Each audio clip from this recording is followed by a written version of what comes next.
Bom, vamos começar. Tudo bem? Meu nome é Luiz Henrique, sou aluno do curso de pós-graduação do Instituto Federal de Porto Alegre, RS. Bom, hoje eu vou estar apresentando a vocês um resumo do artigo a qual nós fizemos uma resenha sobre ele e um estudo sobre esse caso, que são os impactos da economia chinesa sobre a economia brasileira, mais precisamente no século XXI, né?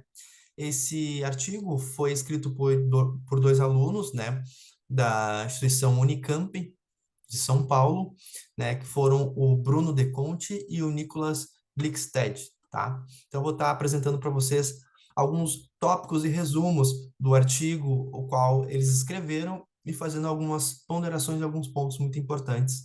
Vai ser na apresentação de hoje, ok? Certo.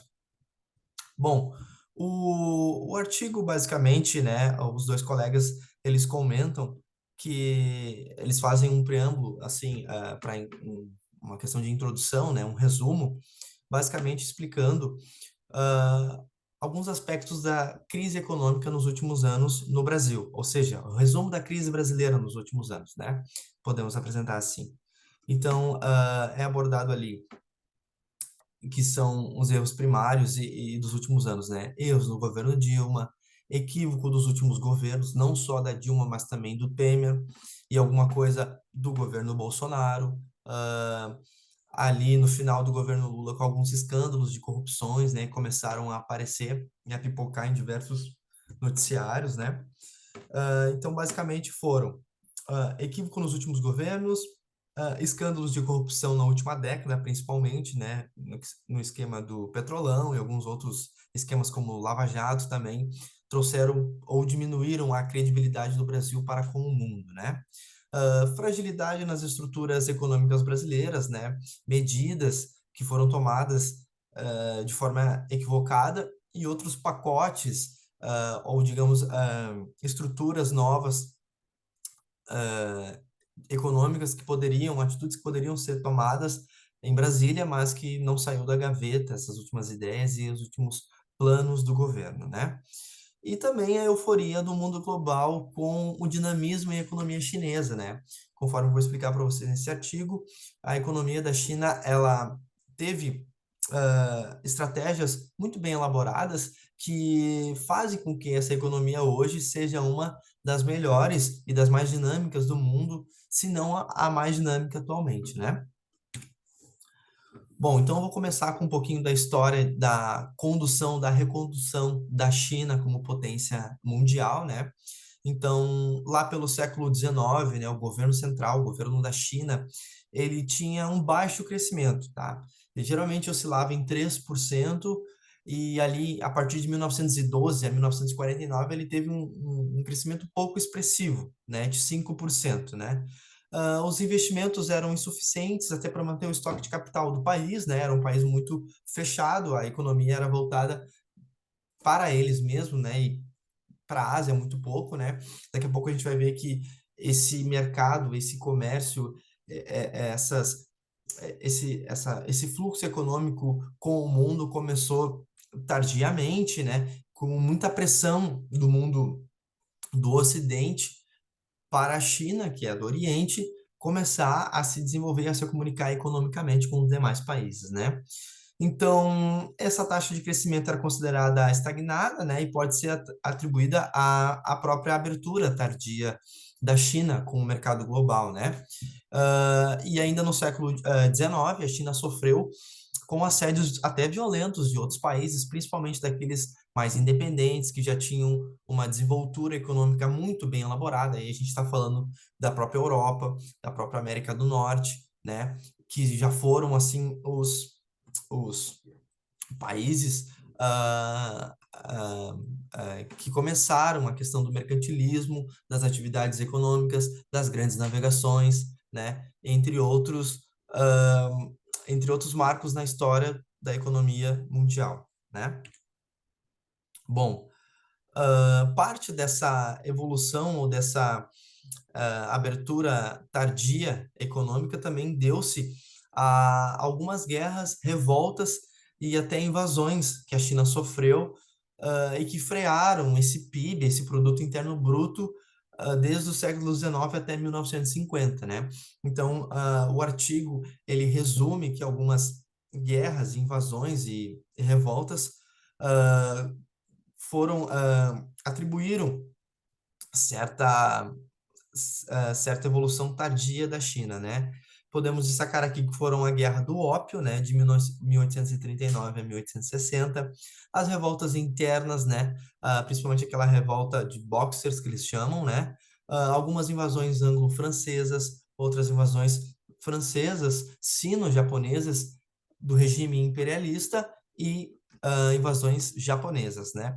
Então foram alguns aspectos que atrapalharam a China durante esse princípio de movimentação econômica dentro do país no século passado e no século retrasado, né? Bom, então antes de 78, né, antes da chegada de Deng Xiaoping, né, que foi o líder supremo da China, foi uma pessoa muito importante na questão econômica e governamental do país, né? Aqui tem a foto dele, que é Deng Xiaoping, né, líder supremo da China de 78 a 92. Esse homem foi muito importante no governo, com bastante influência no governo, influência econômica também dentro do país, né? Então, ali, antes dele chegar, o governo maoísta, né, ele tinha algumas bases importantes que ele não abria mão, né? Que o que eram essas bases fortes? É o Estado forte, é o trabalho, é a saúde, a educação. Ou seja, o que o artigo resume? Que eram políticas voltadas para as pessoas, a própria população chinesa, né? Eram políticas chamadas de políticas sociais, digamos assim, né?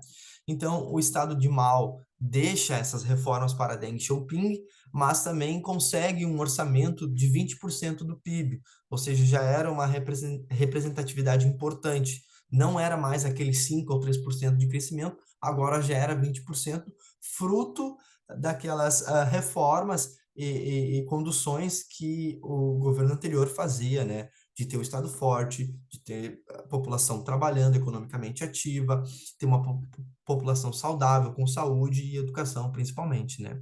Então, por sua vez, Deng acaba tomando posse, né? E, e foca seus esforços ainda mais nessas bases, mas, claro, fazendo políticas sociais que permitiam um aumento da taxa de alfabetização, aumento da expectativa de vida, entre outras políticas sociais, digamos assim, né? Nesse período também foi considerado e foi chamado de pós-revolução, né? E a taxa de investimento dentro do país subiu de 20% a 30% com uma crescente, né? Digamos assim, no início desse governo. Bom, nesse período também houve a criação do primeiro plano quinquenal, né, de 1953 a 1957, né, e teve como objetivo desenvolver uma indústria pesada, né. Essa ideologia, essa ideia era fruto ainda das experiências soviéticas ou da experiência da União Soviética, né, que na época se via como uma medida e um objetivo visto por países socialistas muito bem elaborados, né? Então, a China focou seus esforços na indústria pesada, na questão da, de uma das bases que eles chamavam, né? Das bases fortes dentro do país. Tá?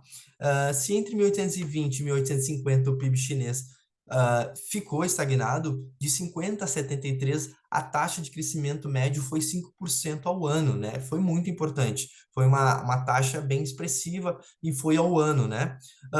O que significou uma elevação média no PIB per capita de 2,9 por ano, né? Então, seja bem representativo esse crescimento, fruto de algumas medidas, já que Deng já começava a fazer dentro do país, né?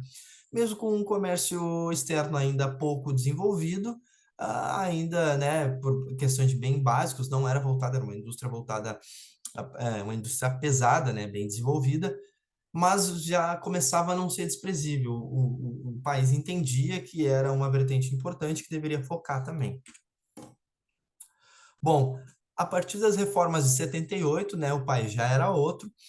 a população já tinha melhores qualidades de vida, o Estado já tinha uma capacidade plena de desenvolvimento e execução, né, das suas políticas e medidas e reformas, né, e a economia já estava caminhando em ventos fortes, né, estava a todo vapor, e isso facilitou que algumas ideias dentro desse governo acontecessem dentro do país, né. Alguns aspectos negativos também dessa época foram um desarranjo econômico estrutural entre alguns setores, muito foco na indústria pesada e quase nada sobre indústria leve, e um pouco olhar para setores importantes, como a própria agricultura e a indústria de bens leves, né? Lembrando que a população da China é uma população, se não a maior, é uma das maiores, né?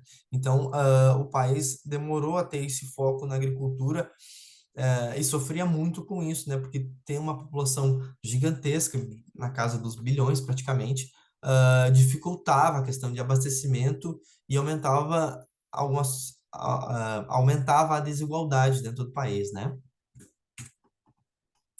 Bom, a gente fala também dentro do artigo sobre alguns marcos históricos dentro do governo chinês, né? Um deles, nos anos de 1970, onde houve uma reaproximação da China com os Estados Unidos, ou dos Estados Unidos com a China, né? E, de modo geral, essa reaproximação houve-se de acordo com o desejo ao enfrentamento à União Soviética, né? O artigo não aborda muito essas questões de governo, né? Embora eu tenha um país capitalista se reaproximando de um país pseudo, né, socialista ou socialista que é a China, né? Seu governo ainda há algumas controvérsias de como é o governo e qual é a dinâmica desse governo, mas houve sim essa reaproximação com o desejo de enfrentar a própria União Soviética, né? Chamada na época de URS também, né? URSS, né? Após essas aproximações, houve sim um movimento de planejamento econômico em direção ao uso maior do mercado, né? Então, a partir dessa visita dos Estados Unidos à China, houve conversas entre dois países com ideologias diferentes, formas e dinâmicas diferentes econômicas, né? E isso abriu um pouco os olhos do governo chinês, né? Bom, com essa visita que teve, a partir daí, houve um planejamento econômico dentro do país, né? Então, quais foram os objetivos desse planejamento econômico? Foco na indústria, na modernização da economia, mudanças na organização produtiva, depois nós vamos falar sobre produção na China, né? Além de ter uma produção com um custo baixo, a produtividade e o uso da produção dentro do país ele é realmente dinâmico e muito bem executado, digamos assim, né? Então, houve mudanças na organização produtiva, modernização na economia, foco na produção agrícola, né? Pesado investimento em infraestrutura dentro do país, transição da indústria pesada para a indústria leve, né? E a facilitação e aquisição de bens intermediários, digamos assim. Houve também uma pequena descentralização administrativa, mas, claro, preservando a unidade nacional, preservando o tipo de governo e a hierarquia dentro do país, né? Bom, falando do planejamento econômico também, teve medidas voltadas com foco na questão econômica dentro do país, na questão de capital, na questão de negociação, de comércio e alguns aspectos bem importantes. Quais foram, né? Primeiramente, reformas estatais, era importante fazer essas reformas dentro do país, a fim de desenvolver mais o seu desenvolver mais a questão econômica, né, dentro da nação, a expansão do gasto público que facilitou algumas reformas estruturais e o crescimento da urbanização, desenvolvimento de rodovias, ferrovias, escolas, saneamento básico, entre outras questões. Então, teve uma expansão do gasto público, né? Seria uma política também, digamos assim, social que a China utilizou, né? Eles também utilizaram e se fizeram a favor da política de portas abertas. O que seria isso? Era o mercado chinês dizendo para o mundo, pessoal, vamos negociar, vamos expandir, vamos comercializar, né? Então, houve a importação de novas tecnologias, né? Eu tenho máquinas hoje dentro do país chinês que são americanas, são europeias, são de diversos outros países, são, né, de outros continentes, ou seja, eu estou importando indústria, eu estou importando tecnologia para minha produção dentro da empresa, dentro da indústria, dentro de vários setores dentro da China, né? Eu tenho políticas monetárias expansionistas, a flexibilização do câmbio, eu tenho menos restrições e regulamentações, né? Eu trago empresas de fora do país, como a Apple, como, vamos supor, a GM, outra marca de produto, de algum produto internacional. E isso é interessante para os acionistas, para os donos da empresa, porque eles se fazem valer daquela premissa, né? Onde eu poderia abrir a minha fábrica, onde eu poderia abrir a minha empresa, onde o meu custo com questões trabalhistas, custo com questões ambientais, custo com questões de produtividade, eu consiga ter a maximização do meu lucro, né? Por isso que a gente vê algumas empresas saindo do Brasil, saindo da América do Sul e visitando outros países asiáticos, entre outros, né? O custo de produção, o custo de mão de obra, o custo ambiental, o custo de, de movimentação de logística, né, é mais atrativo em outros países, principalmente da China, né, coisa que potencializa ainda mais a economia dentro do país. Né? Então, o aprofundamento do comércio exterior é a China olhando para o mercado, olhando para o mundo e entendendo como é que funciona a dinâmica das exportações e importações, né? Tendo um foco maior e comercializando, né? E automaticamente isso facilita muito a balança comercial dentro do país, né? Acesso de empresas chinesas ao mercado cambial, ou seja, eu tenho agora a criação de bolsas de valores, eu tenho empresas chinesas na bolsa, nas próprias bolsas asiáticas, né, comprando e fazendo compra e venda de dólares ou yuan, né, dependendo da moeda que estiver comercializando, né, ou comprando e vendendo, né. Entrada de investimento estrangeiro, né, ou seja, o dinheiro de fora, o dinheiro gringo entrando dentro do meu país, desenvolvendo o meu país, a minha população, formando empregos e trazendo uma satisfação econômica ainda melhor para o país, né. A criação das ZIS, que eles chamam, que é as Zonas Econômicas Especiais, né? Uh, que foram criadas dentro do país a fim de abrir essa questão monetária, política monetária dentro do país. Bom, os resultados, né? Nós temos os resultados desse planejamento econômico. Então, o consumo per capita dobrou, a retração da linha da pobreza, houve uma retração, né, da linha da pobreza, ela começou a cair. Eu tenho uma população maior economicamente ativa, né, uma maior população ativa economicamente, pessoas trabalhando, automaticamente pessoas produzindo, pessoas consumindo, né? E quando eu falo de China, que é um país que tem milhões de pessoas, né, como população, tendo mais pessoas empregadas, automaticamente eu aumento o consumo e fortaleço o meu mercado interno dentro do país, né? Houve também um aumento das exportações chinesas, resultado dessa expansão, né, dessa política monetária expansionista. Eu tenho um aumento da capacidade de importação de bens de capital, né? Bens de capital, lembrando que são máquinas, tecnologias, ou seja, eu começo a importar formas diferentes de produzir o meu produto dentro do país, né? E isso reflete em melhores indicadores da economia chinesa. Houve também, digamos assim, marcos na revolução estratégica da China, né? Que foi a saída de Deng Xiaoping, né, em 92. Houve, após a sua saída, novas reformas, diversificação nas exportações, abertura de novas IDs, que eles chamam, né, que é investimento direto estrangeiro, criação de novas IS, Zonas Econômicas Especiais. Ou seja, era o novo governo dando continuidade àquilo que já dava certo no governo de Deng Xiaoping, né? E algumas formações de conglomerados empresariais, né? Bom, tudo isso, essa dinâmica econômica chinesa, que nós podemos dizer assim, ela foi desenvolvida uma teoria e um dinamismo chinês criado dentro daquele país que se chama socialismo de mercado. Então, aqui eu faço um resumo sobre o que significa, basicamente, o que se originou esse socialismo de mercado, né? É o nome dado às estratégias autênticas da China, ah, tem o Estado como um dos principais responsáveis por esse processo, né? Eu tenho entrada de novos produtos, eu tenho um crescimento acelerado de tecnologia, de infraestrutura, de moeda, de poder de compra dentro do país, de importação e exportação.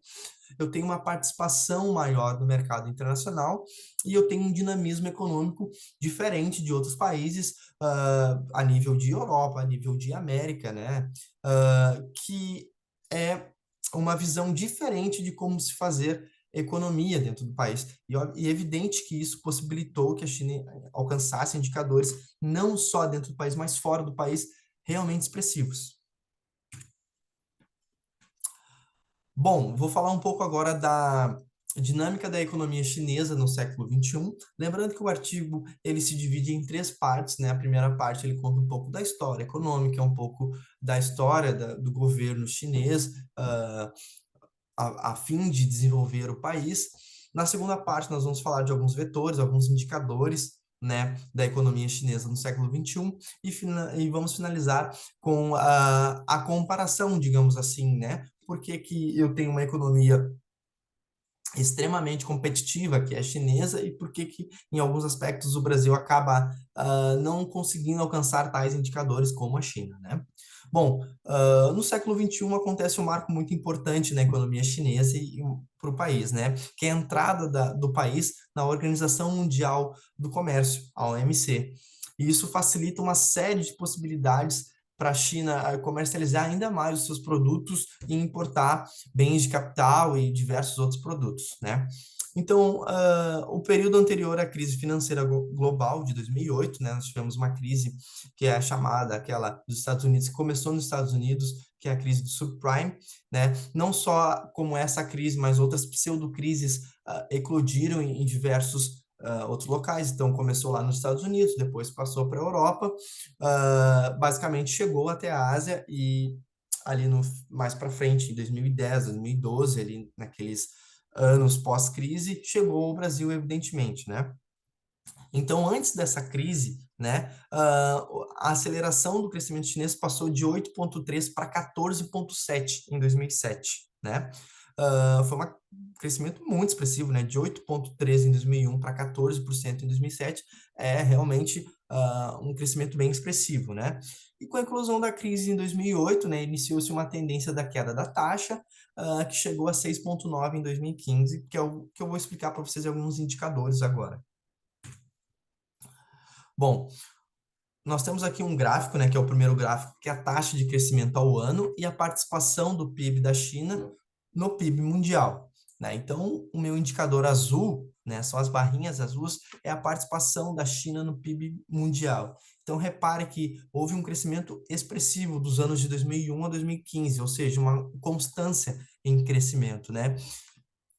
Em contrapartida, a taxa desse crescimento ele caiu, né? Então ele aumentou até 2007 e ali a partir de 2007, na virada de 2007 para 2008, essa taxa de crescimento diminuiu.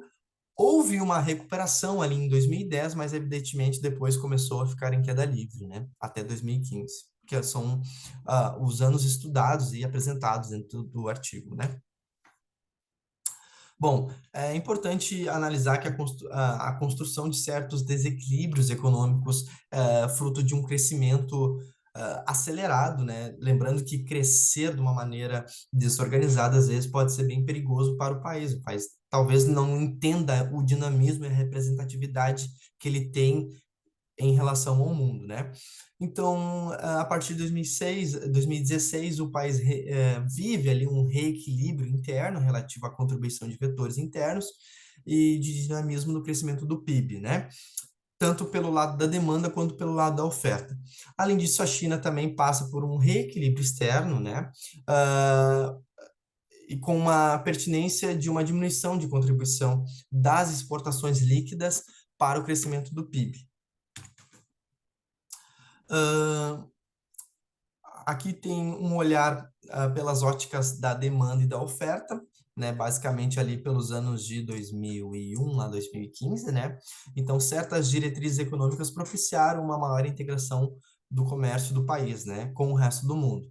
Então, o que que foram basicamente? A entrada da China na OMC, na Organização Mundial do Comércio, a queda da tarifa de importação ao longo da década, né, uma política monetária expansionista, digamos assim, né, favorecendo ou, né, como é que, digamos assim, mudando um pouco aquela questão da balança comercial, né? Então, a queda da tarifa de impo ao longo da década dos anos 90 favoreceu a China a importação basicamente de bens de capital, digamos assim, né?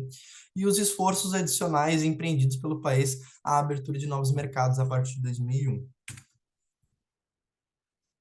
Bom, eu tenho aqui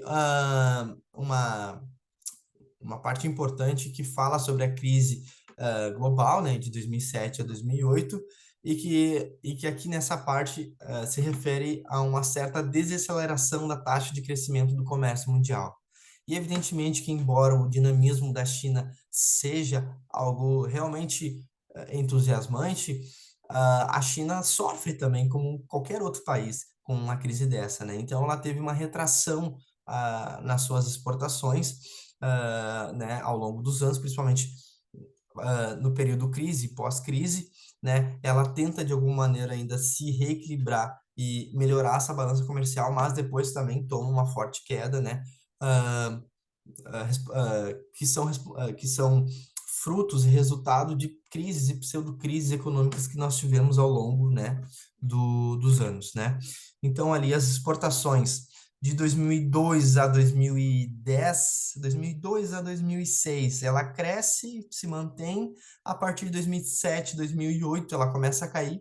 2009, esse saldo da balança ele fica negativo, né, com -11, né? E tem uma retomada importante em 2010, isso é importante salientar. Mas também perdeu força a partir de 2011, 2012, e novamente uma retração em 2015, né, com -2. Referente às importações ali, também sentiram, evidentemente, né, teve um crescimento até 2004 e uma retração de 2005 a 2008, né? 2009 foi o menor número, pela primeira vez, e depois em 2015 com saldo zero, né? Então, fruto de crises e pseudo-crises, a balança comercial da China também sofreu com alguns aspectos bem importantes, né? É o que apresenta o nosso gráfico aqui, né? Da taxa de crescimento anual das importações e de exportações de bens da China, né? Bom, na questão cambial, a China passou uma estratégia muito bem estabelecida pelo governo, né, em relação ao mercado externo, que foi a manutenção da taxa de câmbio desvalorizada, ou seja, eu tenho meu yuan desvalorizado para com outras moedas, e isso facilitou e flexibilizou alguns indicadores na balança, né, na balança comercial do país. Isso favorece o estímulo das exportações líquidas e o que reflete no PIB do país, né? Nos anos de 2009 a 2015, o yuan teve uma valorização, né? É importante salientar, de pelo menos 35%, ou seja, eu tenho uma valorização da minha moeda, né? E isso é importante para o país, né? Em relação às outras, é evidente que isso influenciou resultados na balança comercial, conforme havia mencionado para vocês. Então, aqui nós temos mais um gráfico, né, em relação à taxa de câmbio efetiva, real efetiva, né? Basicamente, ali que começa em 2001, né, uma taxa de crescimento, então ela começa a valorização do yuan, ela aumenta em 2002 ali e tem uma queda durante um bom tempo até 2007, 2008, né, onde ela começa a crescer e a partir de 2010, depois da queda, ela começa a crescer de forma constante, né? É o poder que tem a moeda chinesa para com as outras, perto do dólar, perto do real, perto do euro, né, em relação às outras moedas. Aqui também temos um indicador, né, de contribuição dos componentes da demanda para a taxa de crescimento do PIB, né? Nós temos aqui em roxo as exportações líquidas, em verde a formação bruta de capital e temos também o consumo final e a linha azul se refere ao PIB, né? Então, tivemos ali diversas modelagens desse indicador desde 2001 a 2015, né? Ou seja, mais o foco direcionado ali em 2015 para formação de capital e consumo final, mas também ali em 2007 eu tinha consumo final, tinha formação bruta de capital e exportações líquidas também, né? Então, foi mais uma diversificação dos componentes de demanda do crescimento do PIB. Apesar de 2009, né, ter uma forte retração nas exportações, e aí é uma parte do resumo que eu até elenquei como driblando crise, espero que não tenha ficado sobreposto à imagem para vocês, mas acredito que não, né? Em 2009 não teve uma forte retração das exportações líquidas, porém a taxa de crescimento manteve-se no patamar similar a 2008. Isso foi possível em função do elevado aumento da contribuição na formação bruta de capital do crescimento, na formação bruta de capital de crescimento, né? E este crescimento foi possível com políticas monetárias expansionistas, o afrouxamento da política monetária, diversos pacotes de medida, né, estímulos fiscais que foram direcionados principalmente para a infraestrutura e a construção. Ou seja, era a China agora montando estratégias econômicas para driblar a crise econômica mundial, né? E este movimento devesse ao gigantesco pacote de estímulo fiscal, né, anunciado pela China já em 2008, né, que, ou seja, era uma forma de enfrentar a crise, enfrentar os seus medos e problemas da época, né? O aumento da concessão de crédito a corporações financeiras, a facilitação do crédito para empresas dentro do país, né? Com uma garantia, uma forma de dizer para as empresas, para o comércio interno, que a China estava disposta a enfrentar unhas e dentes aquela crise e manter a economia a todo vapor, né? Aspectos negativos também, evidentemente, tiveram nesses movimentos, né? Claro que seria o desequilíbrio causado pela dependência excessiva de investimento, e o investimento excessiva do investimento e das exportações com fontes de dinamismo, né? Ou seja, apostando tudo nas exportações. Também com a expansão do crédito, poderia também ali se formar uma inflação, né? Porque eu estou ofertando mais dinheiro, estou dando mais dinheiro, estou circulando mais moeda dentro do país, né? Isso poderia também ter favorecido alguns aspectos de inflação por consumo, por demanda, mas o artigo ele não relata alguns aspectos como esse, né? Então não podemos dizer que isso foi um aspecto negativo também. Bom, outro papel importante que o artigo apresenta é sobre a produtividade versus capacidade ociosa. Então, nesses anos de 78, passando pelos anos 90 e iniciando os anos 2000, a China ela se tornou eficientemente produtiva, né? O que que seria isso? Eu tenho uma população gigantesca, tenho uma oferta de emprego, eu tenho uma oferta de mão de obra muito grande, então eu consigo baixar o custo da minha mão de obra, né? Eu tenho incentivos a questões ambientais, né? Que pode ser polêmico para alguns assuntos, né? Referente ao governo da China e como a China conduz a sua questão ambiental. E também eu tenho vantagens na questão da capacidade produtiva dentro do país, né? E isso possibilitou a China a ser um país extremamente produtivo e, além de ser produtivo, eficiente na sua produção, né? Vendendo sempre ao menor custo, entregando mais rápido, tendo uma capacidade gigantesca de entregar o pedido em tanto tempo, né? E isso foi muito bom e alavancou a economia chinesa durante muito tempo.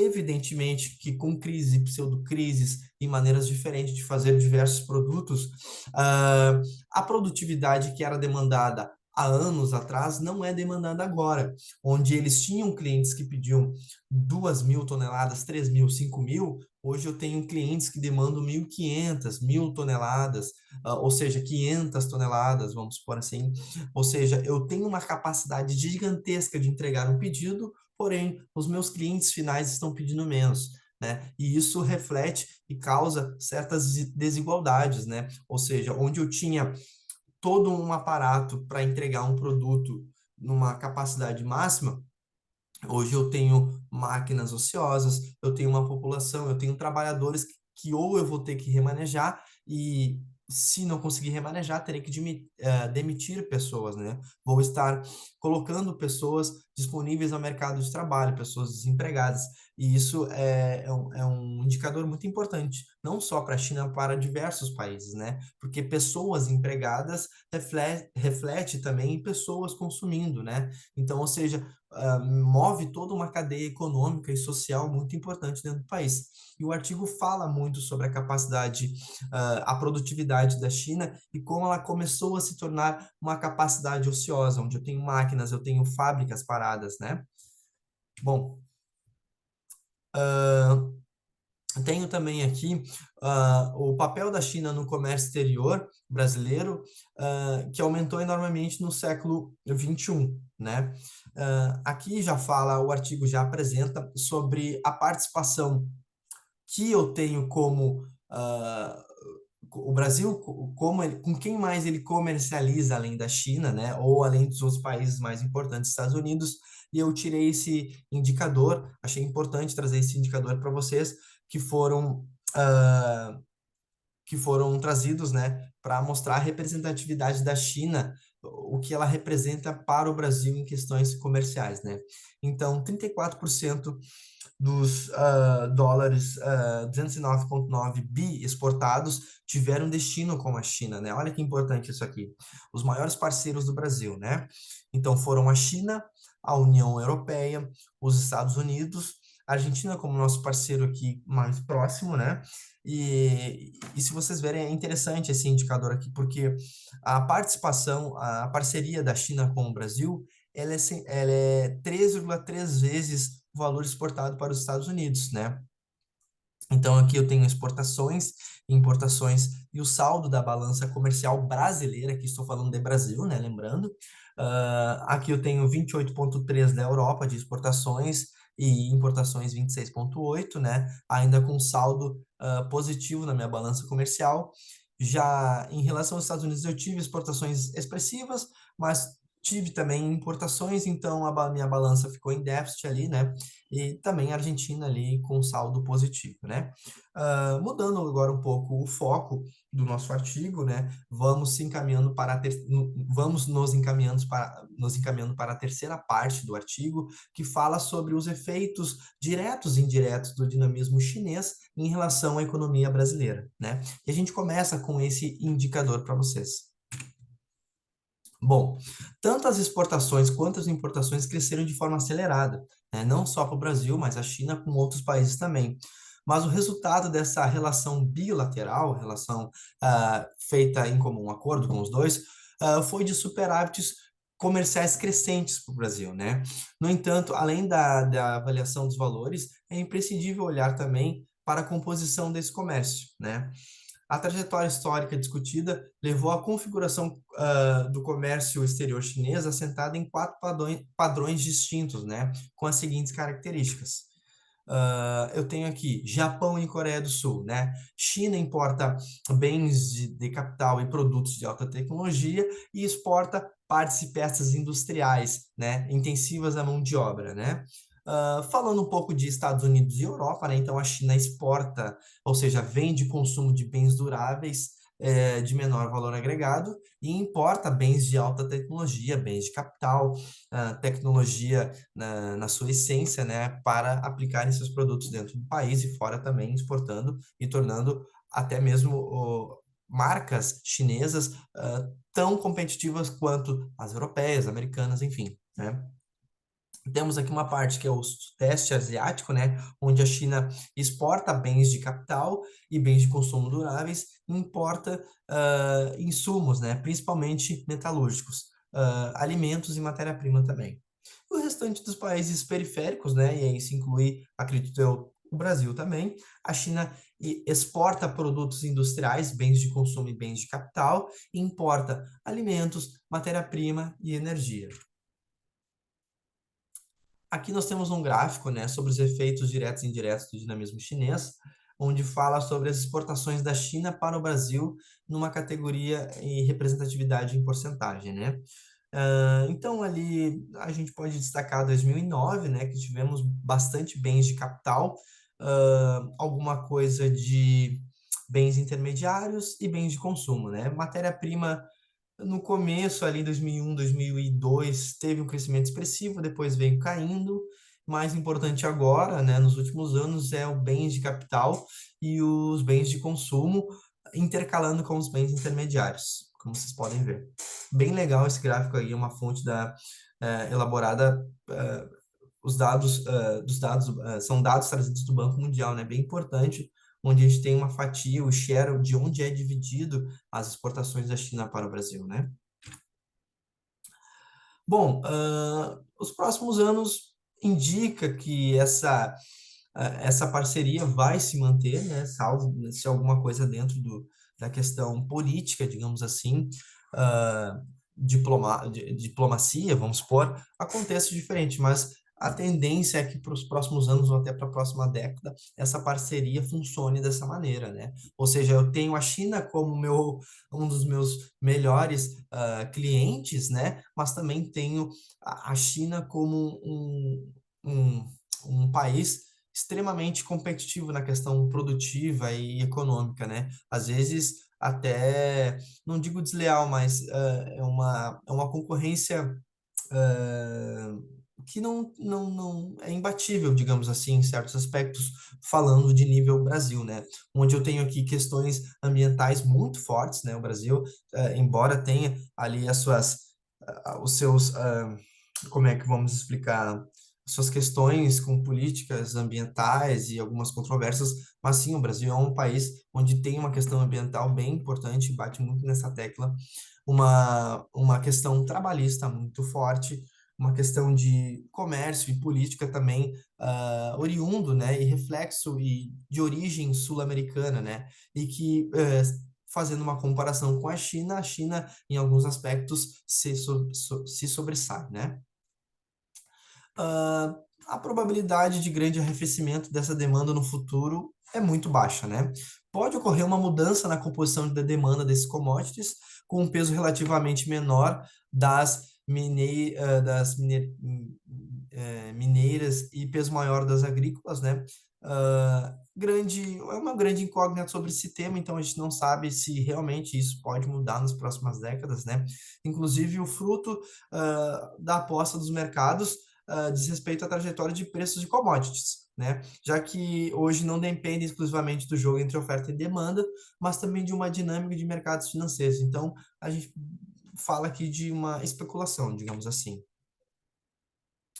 Bom, com relação à produção brasileira de bens manufaturados, o efeito China tem dois desdobramentos, digamos assim, né? É o que o artigo apresenta, né? Que o primeiro é positivo, né? E deve ser o aumento das exportações da indústria brasileira para os seus principais parceiros, além da China, Estados Unidos, Argentina, União Europeia, e também grande medida elevada de demanda mundial por commodities, né? Que foi um aspecto importante até para o crescimento econômico do Brasil ali, né, por volta de 2009, 2010 até 2015, digamos assim, que é chamada do boom das commodities, né? Que favoreceu não só o Brasil, mas basicamente os países sul-americanos, né? O benefício direto desse dinamismo chinês sobre o comércio exterior brasileiro foi o aumento da demanda por commodities. Seu benefício indireto foi o crescimento da demanda latino-americana por bens manufaturados brasileiros, né? Brasileiros.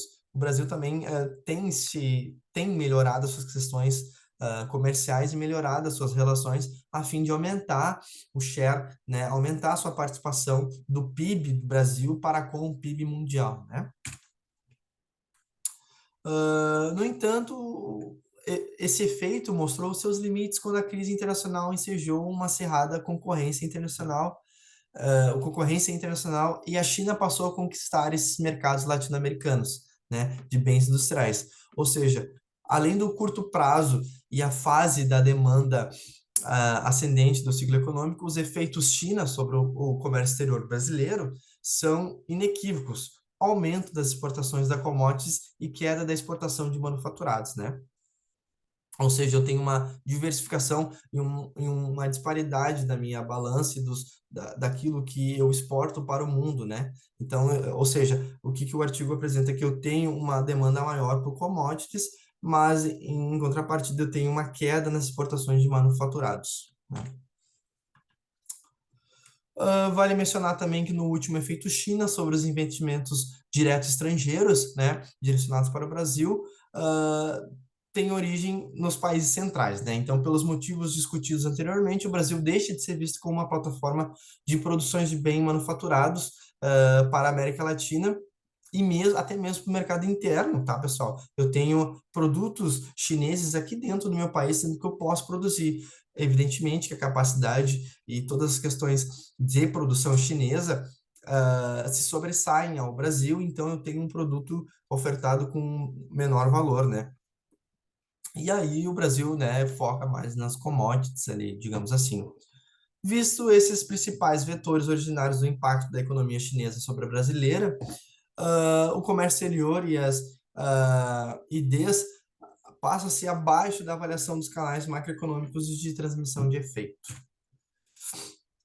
Do ponto de vista econômico, os objetivos chineses no Brasil são primordialmente, né? Então, no tocante aos bens, abastecer-se de commodities agrícolas e minerais brasileiras, né? E ao acesso ao mercado interno para a venda de bens industriais chineses, né? Inicialmente, esses bens de consumo de baixa tecnologia, mas progressivamente caminhando para bens de alta tecnologia e bens de capital, né? O que o artigo apresenta nesse aspecto, né? Uma visão dos objetivos da China com o Brasil referente a questões econômicas, né? E questão de questões comerciais.